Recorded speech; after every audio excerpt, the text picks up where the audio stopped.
Selain itu, ada pula asal-usul hantu yang berada di Indonesia sendiri, seperti kuntilanak hingga wewe gombel dan lain-lain.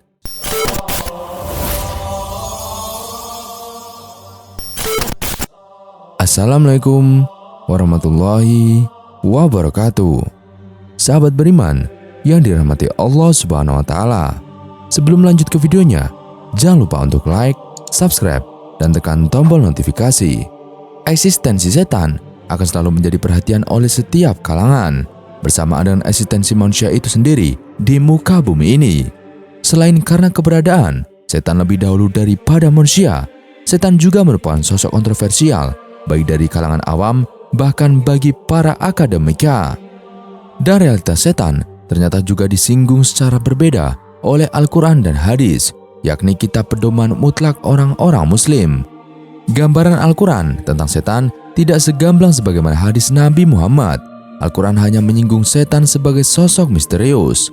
Akan tetapi, hadis seolah-olah menjelaskan sebagai sosok faktual yang berbaur dengan manusia, sehingga tidak salah ketika kemudian memunculkan banyak pandangan atau pendapat, dan tentunya intensitas dari perbedaan pandangan tersebut tergantung dengan tingkat keilmuan dan pengalaman masing-masing. Dari salah satu beberapa faktor tersebut, maka dari video kali ini kita akan mencoba menguraikan secara sederhana dalam video kali ini. Hanya saja, dalam skripsi ini penulisannya akan menitik beratkan pada bagaimana persepsi Al-Quran tentang setan itu sendiri. Adapun sistematika penulisan dalam tulisan ini adalah menggunakan metode tematiknya Waryono Abdul Ghafur MAG sebagaimana yang tercantum dalam bukunya Tafsir Sosial, mendialogkan teks dengan konteks, yakni dengan mencari kata kunci tentang mufradat, hubungan antar ayat, dan mengkomparasikan dari sekian ayat untuk dianalisis. Adapun temuan sementara penulis bahwa setan digambarkan oleh Al-Quran sebagai sesuatu yang misterius yang diwujudkan pada dua sosok sentral, yaitu manusia dan jin. Bahkan bisa dikatakan, seandainya manusia dan jin tidak ada, maka setan pun tidak ada. Al-Quran juga mengindikasikan bahwa setan tidak memiliki bahan awal kejadian sebagaimana manusia yang tercipta dari tanah liat. Jin dan iblis tercipta dari api dan malaikat dari cahaya. Dan yang paling gamblang, bahwa Al-Quran menggambarkan setan sebagai sebuah sifat buruk dan destruktif, baik sifat itu dimiliki manusia maupun jin itu sendiri. Setan dalam Islam merupakan salah satu makhluk yang diciptakan oleh Allah Subhanahu wa taala. Pengetahuan tentang setan diperoleh dari Al-Quran maupun hadis. Setan memiliki karakteristik yang berbeda dari jin dan iblis. Ketetapan yang berlaku bagi setan adalah sebagai golongan yang menjadi penghuni neraka. Setan dapat menjelma menjadi manusia dan dapat merasuki tubuh manusia. Tempat tinggal setan diantaranya di pasar dan di kandang serta di kamar mandi. Setan ditugaskan untuk menggoda manusia untuk melakukan kejahatan dan kemaksiatan. Salah satu pendapat dari para pakar keislaman mengumumkan bahwa setan merupakan potensi negatif dari manusia. Setan dijadikan oleh Allah sebagai ujian bagi manusia dalam beribadah. Setan merupakan salah satu jenis makhluk yang pengetahuan tentangnya disebutkan di dalam Al-Quran. Karakteristik dari setan berbeda dengan jin dan iblis. Tidak semua jin merupakan iblis atau setan. Dalam sebuah periwayatan hadis dari Abdullah bin Abbas disebutkan bahwa ada 4 golongan makhluk, yaitu malaikat, setan, dan jin dan manusia. Malaikat merupakan golongan makhluk yang semuanya akan memasuki surga. Setan adalah golongan makhluk yang semuanya akan memasuki neraka. Sedangkan manusia dan jin merupakan golongan makhluk yang akan memasuki surga dan neraka. Kemampuan yang pertama, menjelma menjadi manusia. Setan dari golongan jin dapat menjelma menjadi manusia berdasarkan keterangan surat Al-Anfal ayat 48. Ayat ini mengisahkan tentang penjelmaan setan sebagai Surakoh bin Malik bin Jasyam. Setan yang menjelma ini kemudian mendatangi kaum kafir dari suku Quraisy. Saat itu, kaum kafir Quraisy sedang melangsungkan musyawarah sebelum pertempuran Badar. Dalam ayat ini, setan mengatakan kepada para peserta musyawarah bahwa mereka akan memenangkan pertempuran tersebut dengan dirinya sebagai pelindung. Yang kedua, menyentuh dan merasuki manusia. Kemampuan setan untuk menyentuh manusia dijelaskan dalam surat Al-Baqarah ayat 275. Kata yang digunakan dalam ini adalah almas yang berarti menyentuh. Kemudian terdapat kalimat yatakabubatuhu yang berarti merasuki. Kemampuan setan untuk merasuki manusia juga diterangkan dalam hadis riwayat Imam Bukhari nomor 3281 dan Imam Muslim nomor 2175 dalam Muttafaqun alaih. Hadis ini menerangkan bahwa setan dapat menyusup masuk ke dalam pembuluh darah manusia. Selain itu, setan dapat pula menyusup masuk ke dalam otak manusia dengan memberikan keburukan perasaan. Tempat tinggal setan yang pertama yaitu pasar. Salah satu tempat tinggal setan adalah di pasar. Keterangan ini diperoleh berdasarkan periwayatan hadis dari Salman Al-Farisi dalam Sahih Muslim pada hadis nomor 2451. Hadis ini berisi anjuran untuk tidak menjadi orang pertama yang memasuki pasar dan orang terakhir yang meninggalkan pasar. Ini disebabkan pasar merupakan tempat berkumpul bagi setan. Nabi Muhammad SAW mengatakan bahwa pasar merupakan tempat yang buruk karena di dalamnya banyak terjadi perbuatan-perbuatan buruk. Beberapa di antaranya ialah kecurangan, penipuan, transaksi riba, sumpah palsu, menyalahi janji, dan lupa dengan Allah. Yang kedua, kandang. Kandang merupakan salah satu tempat tinggal dari setan. Keterangan ini diperoleh dari hadis yang diriwayatkan dari Imam Muslim. Dalam hadis ini, jenis kandang yang dimaksud oleh Nabi Muhammad SAW adalah kandang unta. Nabi Muhammad menetapkan larangan untuk sholat di kandang. Kamar mandi atau toilet. Keberadaan WC duduk memungkinkan seseorang berlama-lama di dalamnya.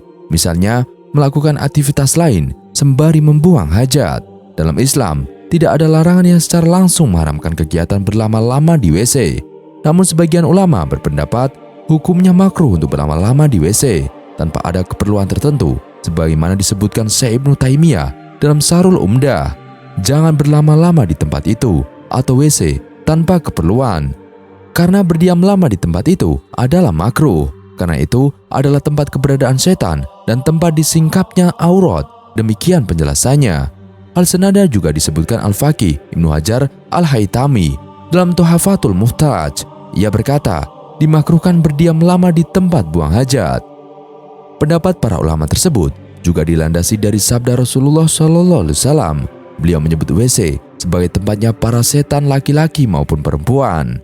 Sesungguhnya tempat-tempat buang hajat ini dihadiri setan. Maka jika salah seorang dari kalian hendak masuk kamar mandi atau WC, ucapkanlah, "Ya Allah, sesungguhnya aku berlindung kepadamu dari setan laki-laki dan setan perempuan." Hadis riwayat Ahmad dan Ibnu Majah. Bahkan dalam riwayat lainnya, Rasulullah SAW pernah menganjurkan Muslim untuk senantiasa membaca basmalah tiap sebelum masuk WC. Rasulullah SAW bersabda, "Pembatas antara jin dengan aurat Bani Adam atau manusia, manakala seorang di antara mereka masuk ke WC, adalah agar ia mengucapkan bismillah." Hadis riwayat Tirmizi dan Ibnu Majah. Keburukan yang tampak tersebut adalah najis, sementara keburukan maknawi yang dimaksud adalah keraguan-raguan hingga membuat seseorang terpenjara oleh bisikan setan. Karena itu, diperintahkan untuk berlindung dari setan dengan berzikir kepada Allah. Jelasnya, selain itu, berdiam diri di WC dalam waktu yang lama tanpa keperluan tentu juga berarti membuka aurat tanpa alasan dalam waktu yang lama. Hal itu dilarang dalam Islam, meskipun seseorang hanya sendirian di dalam WC. Keterangan ini dilandasi dari salah satu riwayat hadis yang dinyatakan hiasan oleh Al-Albani dalam Adab Az-Zifaf. Berikut bunyi hadisnya. Dari Muawiyah bin Haidah, dia berkata, "Aku berkata, wahai Rasulullah, apa yang boleh dan yang tidak?" Beliau menjawab, "Jagalah auratmu, kecuali dari istrimu dan budakmu."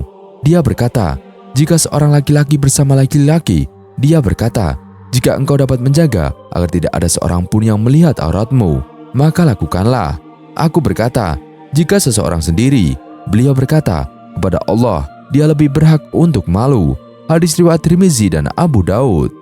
Sebaliknya, Muslim dianjurkan untuk bersegera menyelesaikan urusannya di dalam toilet atau WC dan tidak lupa kembali membaca doa setelah selesai.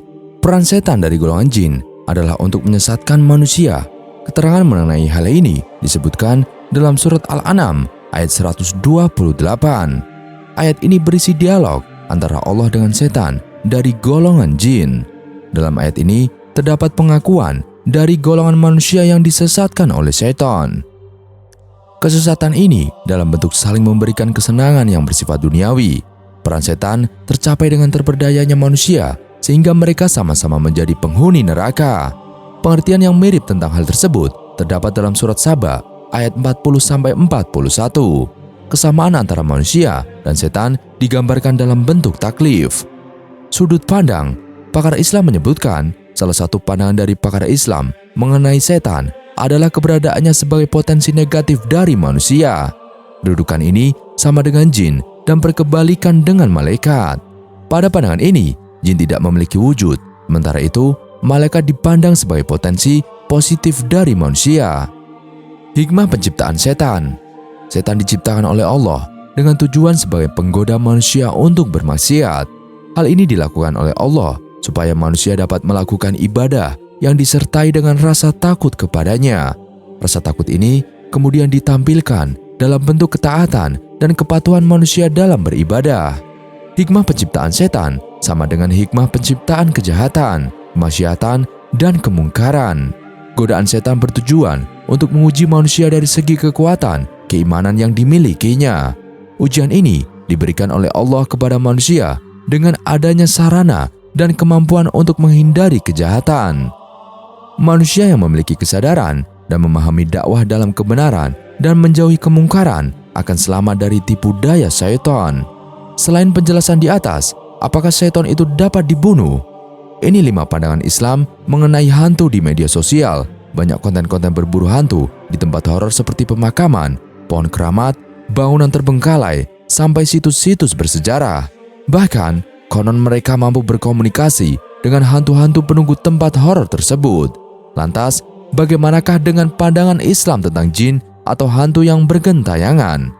Mengutip laman muhammadiyah.org.id, dalam pandangan Islam, alam terbagi menjadi 3 bagian: dunia, barzah, dan akhirat. Ketiga jenis alam itu memiliki status dan aturan sendiri. Alam dunia adalah refleksi dari jasad, sedangkan ruh sebagai bagiannya. Namun sebaliknya, alam barzah adalah refleksi dari ruh, sedangkan jasad sebagai bagiannya. Sedangkan alam akhirat atau dar al-qarar adalah alam setelah kebangkitan manusia dari kuburnya untuk mendapatkan balasan, di mana jasad dan ruh digabungkan kembali. Nah, sahabat yang beriman, berikut beberapa pandangan Islam mengenai keberadaan hantu dan jin. Yang pertama, setelah kematian, tidak ada sangkut pautnya lagi ruh manusia dengan kehidupan dunia. Masih dari sumber yang sama, Islam mengajarkan bahwa kematian adalah terpisahnya antara ruh dengan jasad, dan ketika pemisahan tersebut terjadi, ruh berada di alam barzah atau alam kubur dan tidak akan kembali ke alam semula. Dalam kata lain, ruh manusia yang sudah pindah ke alam barzah tidak akan kembali ke alam dunia. Inilah mengapa dinamakan barzah, yang berarti pembatasan antara alam dunia dengan alam akhirat. Yang kedua, jika seseorang mengaku pernah menemui sosok orang yang telah meninggal, sebetulnya itu bukanlah arwah orang tersebut, melainkan jin yang melakukan tipu daya dengan menyerupai orang yang sudah meninggal. Seperti diketahui, bangsa jin memiliki misi menyebarkan tipu daya dan keraguan pada keimanan manusia. Maka salah satu caranya adalah dengan menjelma menyerupai seseorang yang telah meninggal dunia. Yang ketiga, manusia tidak dapat melihat wujud nyata hantu. Mengutip beberapa sumber, Habib Nabil Al-Musawa menjelaskan, dalam bentuk sebenarnya, di dalam syariat, manusia tidak bisa melihat bentuk hantu, kecuali di dalam dirinya terdapat jin. Habib Nabil juga menjelaskan, makhluk gaib itu bukan hanya jin atau hantu, tetapi ada juga malaikat. Malaikat dalam bentuk aslinya juga tidak dapat dilihat. Ia menambahkan, di dalam hadis dikatakan, jin bisa menjelma menjadi anjing hitam, menjadi ular, termasuk menjadi manusia. Tetapi jika menjelma menjadi manusia, jin tidak dapat memiliki bentuk sempurna, misalnya tidak memiliki mata, atau tidak memiliki kepalanya dan sebagainya. Yang keempat, jin dapat ditangkap. Dilansir dari YouTube Dunia Jilbab, Ustaz Zulkifli Muhammad Ali mengatakan, hantu atau jin bisa muncul di mana-mana. Para ulama dan kalangan ahli sunnah wal jamaah meyakini titik terlemah jin ketika mereka memasuki alam manusia. Dalam bayangan kebanyakan orang, hantu itu tidak bisa disentuh karena memiliki wujud bayang-bayang. Sebenarnya itu tidak benar. Menurut Ustaz Zulkifli, jin atau setan ketika menampakkan diri di alam manusia, maka mereka juga masuk dalam hukum alam manusia. seperti atlet renang yang mencoba menyelam ke laut lalu berkelahi dengan hiu, maka sudah pasti yang akan menang adalah hiu. Kenapa? Sebab itu bukan alam dia. Sesuatu yang berada tidak pada alamnya itu akan sangat menyiksa. Yang kelima, hantu dapat dibunuh. Ustadz Zulkifli menjelaskan, apabila jin masuk ke alam manusia, jangan pernah takut kepada mereka.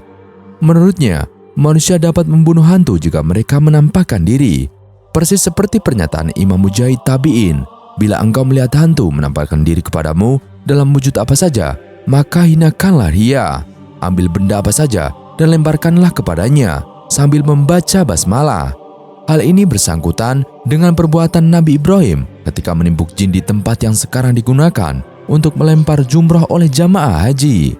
Selain itu, ada pula asal-usul hantu yang berada di Indonesia sendiri, seperti kuntilanak hingga wewe gombel dan lain-lain. Hantu yang ada di Indonesia dipercayai sebagai arwah-arwah penasaran dari orang yang sudah meninggal. Banyak cerita yang beredar bahwa arwah-arwah itu gentayangan untuk membalas dendam, mencari hal yang belum dituntaskan, bahkan sekedar untuk menakuti orang-orang. Hantu-hantu tersebut juga bisa dijadikan sebagai alat pesugihan oleh dukun. Dalam pandangan lain, orang yang sudah meninggal tidak akan gentayangan, ia akan kembali kepada Sang Maha Pencipta.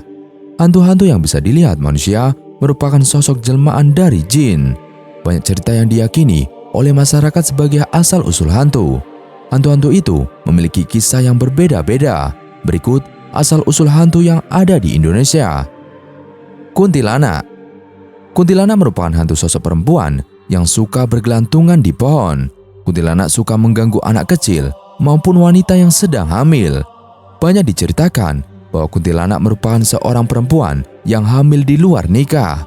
Perempuan tersebut melakukan bunuh diri sehingga arwahnya tidak diterima. Ada juga yang menceritakan bahwa kuntilanak merupakan perempuan yang meninggal saat melahirkan. Kuntilanak akan gentayangan untuk mencari anaknya itu. Pocong. Di Indonesia, kebanyakan orang yang sudah meninggal akan dibalut dengan kain kafan berwarna putih. Hal ini merupakan asal-usul dari hantu pocong. Pocong yang gentayangan dikarenakan orang yang meninggal tersebut belum dibukakan tali pocongnya. Kuyang. Kuyang merupakan hantu yang memiliki kepala dengan organ tanpa badan. Hantu ini suka menghisap darah wanita yang baru melahirkan ataupun mempunyai bayi. Diceritakan bahwa kuyang merupakan orang yang melakukan perjanjian untuk menguasai ilmu hitam. Orang yang sudah terikat dengan ilmu hitam tersebut akan menjadi kuyang. Ia akan gentayangan untuk menghisap darah. Semakin banyak darah yang dihisap, semakin bertambah ilmu hitam tersebut. Wewe gombel. Wewe gombel merupakan hantu berwujud nenek tua dengan payudara yang panjang. Hantu itu suka menculik anak-anak tetapi tidak akan menyakitinya. Ada yang menceritakan bahwa wewe gombel merupakan seorang nenek yang bunuh diri akibat diselingkuhi. Nenek tersebut meninggal dan menjadi arwah gentayangan. Hal itu menjadi kisah wewe gombel yang menyukai anak-anak lalu menculiknya. Kisah lain, wewe gombel berasal dari orang tua yang menakuti anak-anaknya agar tidak main hingga larut malam. Pada zaman dahulu, malam hari penerangan masih sedikit sehingga para orang tua takut anaknya dimakan hewan buas. Tuyul. Hantu anak kecil yang satu ini banyak tidak disukai dan ditakuti oleh masyarakat. Alasannya karena hantu yang satu ini suka mencuri uang. Hantu ini merupakan hantu yang disuruh orang lewat dukun untuk memperkaya diri. Asal-usul tuyul yang beredar yakni hantu ini merupakan anak dari sundel bolong. Ada juga yang meyakini bahwa tuyul berasal dari seorang anak yang keguguran atau meninggal saat dilahirkan. Raganya dipakai oleh jin untuk melakukan tindakan pesugihan. Yang terakhir yaitu jenglot. Jenglot dikenal sebagai hantu yang memiliki tubuh kecil dan suka menghisap darah. Asal-usul jenglot bermula dari seorang petapa yang meminta kehidupan yang kekal. Hasil dari petapa itu, ia memiliki kehidupan yang kekal, tetapi badannya harus menyusut. Dan itulah dia asal-usul hantu yang ada di Indonesia. Asal-usul tersebut berdasarkan kisah yang beredar di masyarakat. Dan sekian video kali ini. Kurang lebihnya, kami mohon dimaafkan. Yang benar datanya dari Allah Subhanahu wa Ta'ala. Kalau keliru, datanya dari saya pribadi. Wassalamualaikum warahmatullahi wabarakatuh.